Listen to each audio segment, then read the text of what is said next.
Bekimi I parë Urbi et Orbi I Atit të Shenjtë Leonit të 14.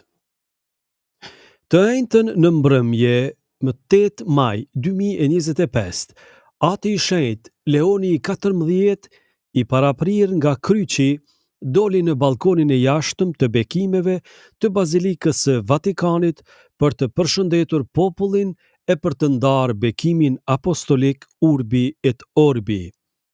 Para dhënjes së bekimit, Papa I ri ju drejtua besimtarve me fjalët e mëposhtme.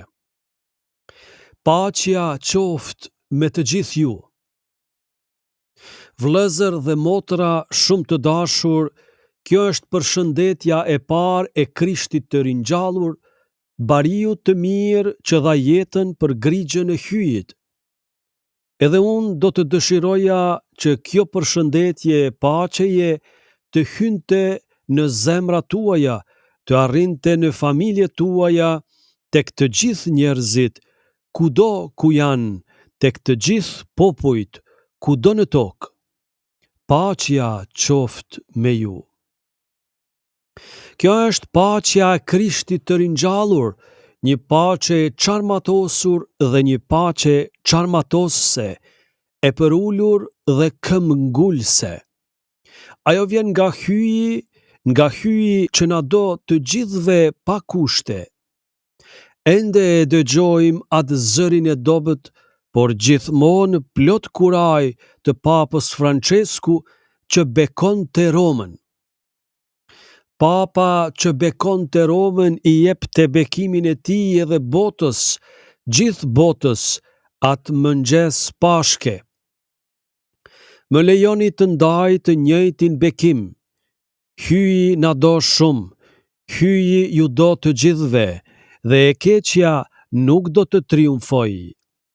Jemi të gjithë në duart e Zotit, për më tepër pa frikë, e të lidhur dorë për dore me hyjin e me njëri tjetrin shkojmë përpara.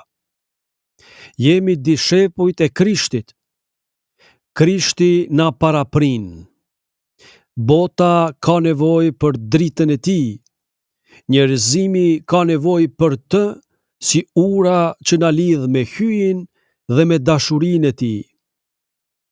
Na ndihmoni edhe ju më tej të gjithë bashk për të ndërtuar ura me dialog, të bashkuar për të qenë një popull I vetëm gjithmonë në paqe. Fal Papa Franceskut. Dua të falenderoj edhe të gjithë kardinalet bashkëvëllezër që më zgjodhen për të qenë pasues I Pjetrit, për të ecur bashkë me ju si një kishë e bashkuar, duke kërkuar gjithmonë paqen, drejtësinë, duke dashur gjithmonë që të punojmë si njerëz besnik ndaj Jezu Krishtit, pa frikë, për të shpallur ungjillin, për të qenë misionar. Unë jam një bir I Shën Augustinit, jam një augustinian që thot, me ju jam I krishter, e për ju jam I peshgëv. Në këtë kuptim mund të ecim të gjithë bashk drejt atij dheu që na ka përgatitur hyji. Një përshëndetje të veçantë kam për kishën e Romës. Të gjithë bashk duhet të përpiqemi që të kuptojmë si të jemi një kishë misionare, një kishë që ndërton ura, që dialogon, që mirëpret gjithmonë me krah të hapur një lloj si ky shesh, që I mirëpret të gjithë ata që kanë nevojë për dashamirësinë tonë, për praninë tonë, për dialogun dhe për dashurinë. E sigurisht, nëse me lejoni, kam një përshëndetje për të gjithë ata e në mënyrë të veçantë për dioqezën time të dashur të Chiclayos, në Peru, ku një popull besnik ka ndjekur I peshgvin e vet, ka ndarë besimin e vet dhe ka dhënë shumë për të qëndruar si një kishë besnike ndaj Jezu Krishtit. Ju themi të gjithë juve, vëllezër e motra të Romës, të Italisë, të gjithë botës, se duam që të jemi një kishë sinodale, një kishë që ecën, një kishë që kërkon gjithmonë paqen, që kërkon gjithmonë dashamirësinë e mëshirën, që kërkon gjithmonë që të jenë pranë njerëzve, sidomos pranë atyre që vuajnë. Sot është dita e lutjeve ndaj Zojës së Pompejt. Nëna jon Maria dëshiron gjithmonë që të eci me ne, të na qëndroj pranë, të na ndihmoj me ndërmjetësinë dhe dashurinë e saj.